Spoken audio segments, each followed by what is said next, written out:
say about so okay, Ari, do you think women our age like really want like Emma like if you said if we had we had the corporate dude and we got the dope boy, the Hmm. scammer, the drug dealer. Be honest. Like, what do you think? Like, women in our age demographic, what do you think is more appealing to them, and what do you think they really want? Because those are two different things, right? Yeah, it is two different things. I feel like kind of like what Demetria said, like it's social media. A lot of us are looking up to, and I say us, not particularly me, but I'm saying us to generalize people our age. Um, we typically Noble is 25, I'm 25. So people our age, we're typically looking up to Ari and the Jadas and these rappers, baby mamas. And I've seen it like we kind of strive to want to be that, like, oh, I want to get on social media with my man and say, oh, he brought me this, he brought me that, and he iced me out and all this stuff, and he's let me out, yada yada yada. And I feel like that's kind of what we are looking up to. But as far as who we really want, of course we want a good man, but honestly, a lot of women our age don't even know what a good man is. Like somebody like me, I have, somebody who doesn't have a father in the household or didn't have a good male figure in the house. I didn't know what a good man was. I didn't even know what to look for as far as a man. I knew what I wanted to go through and what I didn't want to go through as far as all I knew to the extent of cheating. That was about it. Like long as you don't cheat on me, but not knowing what emotional manipulation is. And a lot of the times we say we want these men, but and people have this term which I hate. Oh, would you rather cry in a Honda or would you be crying in a Rolls Royce? I don't want to cry at all. Don't You're make me gonna cry, cry, girl. period. I don't care what you're driving. Don't make me cry. And I feel like people equate that sense of putting the struggle of why is it that black women, why do we have to go through struggle and strife in order to get love?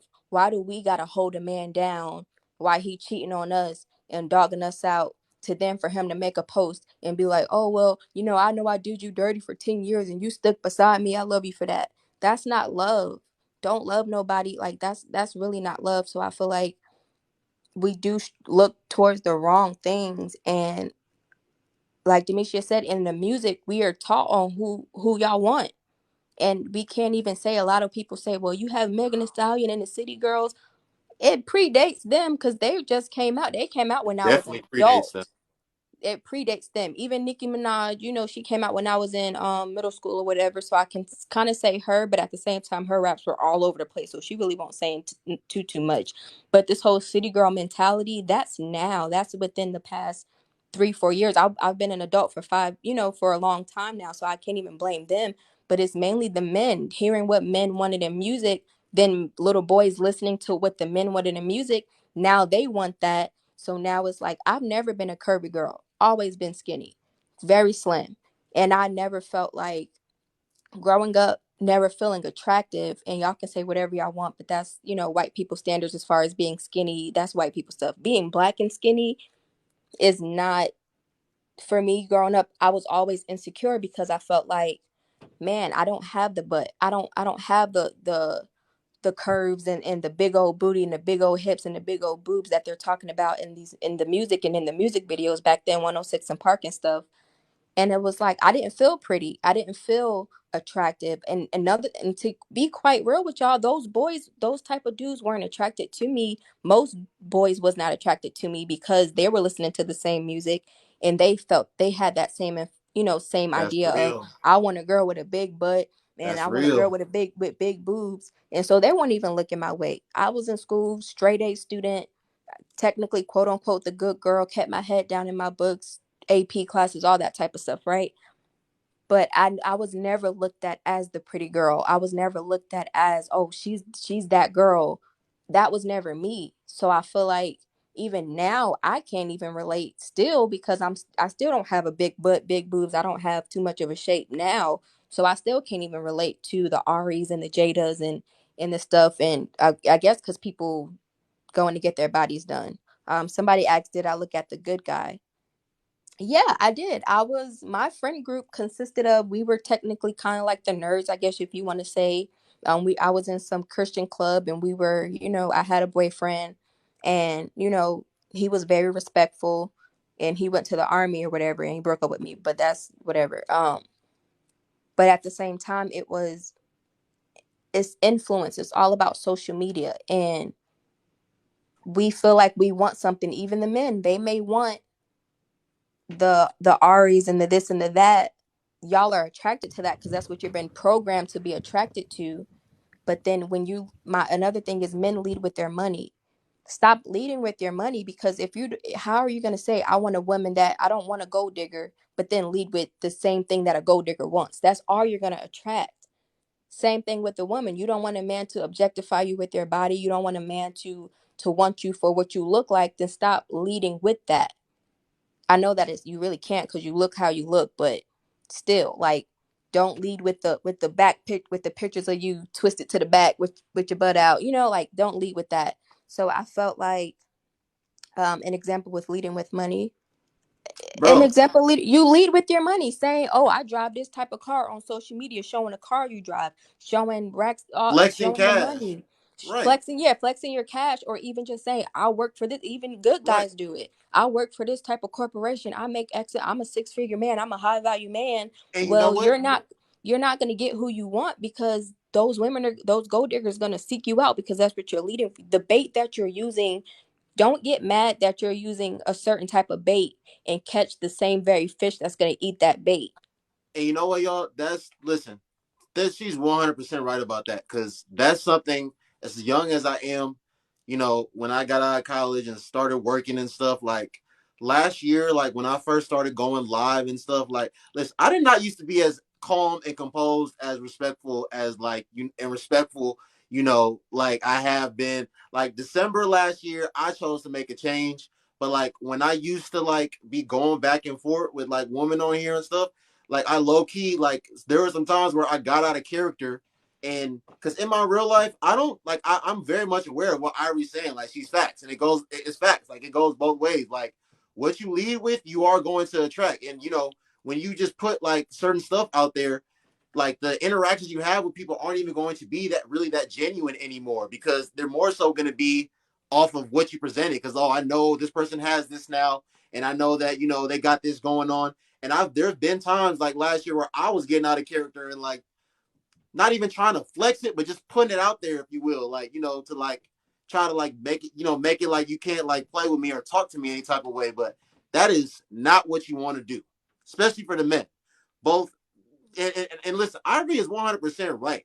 I don't think a lot of men realize that the music that they listen to and the content that they consume, they're being programmed to like certain type of women. I could definitely say when I was younger, I would definitely fell into that I definitely fell 100% into that boat of men that Ivory was talking about. Just thinking that, if she didn't look like this, then she wasn't even worth considering or worth pursuing.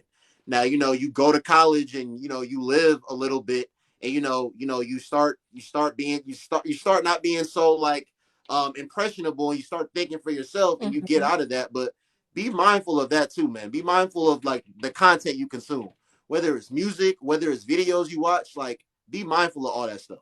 Because I was one, like, when Megan Thee Stallion came out, I was Oh, and I Ivory, your will stuff, say, your mic just went out.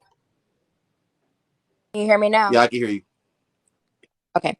I will say, like, when Megan Thee Stallion first came out, she was somebody that I felt like I could relate to, just because she was, she kind of looked like me. She was brown skinned. Granted, she was thicker than what I am, but she was taller. I'm not that tall. I'm only 5'6", but I have extremely long legs, so I appear taller than what I am.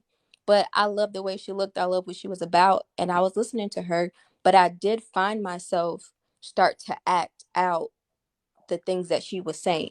So like when she came out with that her first album, especially that Realer Than Real song, like I used to blast that song every day to work. And now I'm walking in. Now I got up walking around with a chip on my shoulder, like I'm that girl, I'm this, that, and the third. It was a false sense of confidence, I guess you can say, where I felt like it's nice to feel confident, but it was in the wrong things. I'm working my job, I'm getting to my bag, I'm getting my money. Can't no nigga tell me nothing. Can't no nigga tell me this. Like that was really me, and I realized even then, like I was really pushing people away. And so with that, I'm like, okay, I gotta chill. I kind of stopped myself from listening to that type of music for a while because I kind of realized, whoa, this not even who I am. I don't even cuss. I don't know if y'all, I don't cuss at all. I'm not a cusser, but I found myself cussing. I found myself trying to be this certain type of girl. I guess subconsciously trying to become attractive, but it didn't work out that way. And I had to reel it in and be like, look, this ain't you. And somebody had to tell me, like, I'm posting on Instagram, twerking and all this stuff. And they like, Ivory, like, you've never done that. That's not you. And I had to remember, you know what? You're right. That was never me. And I realized music has a huge, huge influence. And I'm very big on that. And it's okay to listen to certain type of music, but to constantly have something in your head subconsciously, you won't even realize that you're changing and you will change. So it's very important that you do like, okay, let me just make sure to learn how to separate the art for and just appreciate the art for what it is and don't allow it to change you for who you are. Same with social media. And I will say, as far as flexing with money, women too, because I think the other lady that was up here first who said she wanted a man that was 6'5", she was like, well, I got a degree and I make six figures. You're not going to catch no man who makes six figures. I don't know why we think I don't know why we think what we put out is the type of person that we want. But in fact, you're going to attract the opposite. Opposites attract. So as a woman, and I'm out here saying, I make six figures, I got 2 degrees, all that's showing is the bums out here who want to live off a woman. Their ears are going to perk up and say, ooh, I'm gonna go to her. And then now it's all men. Men don't want to lead. Men just want to take from women. No, the men that you are attracting want to do that because you're leading with the wrong things. Same for men. Women that y'all are attracting, they're doing the things. They're the gold diggers. You're not even attracting the people that you want. So it's not about being attracted to it. It's about who you are attracting. It's about what you're radiating from the inside out. And I had to learn that the hard way, having a chip on my shoulder all the time, being I'm not even going to say masculine, but just kind of being angry all the time. I attracted a lot of men who let me run all over them. And if you're going to let me run all over you, I did. I did just that. I ran all over these niggas. I really did because I felt like can't no man tell me nothing. And that's the type of man that I attracted. No strong mental minded man wanted to have anything to do with me because they're like, I'm not dealing with that. Right. No, that's real, man. So listen, listen, listen. First of all, listen to all the black women in here. Listen, you don't gotta have the biggest breast in the world. You don't gotta have the biggest booty in the world. As long as you're beautiful, as long as you got good energy, you got good personality, you got good character. You can have intellectual conversations. There are more than enough black men that are going to be very interested in you. Okay, so let me put that out there, and let me also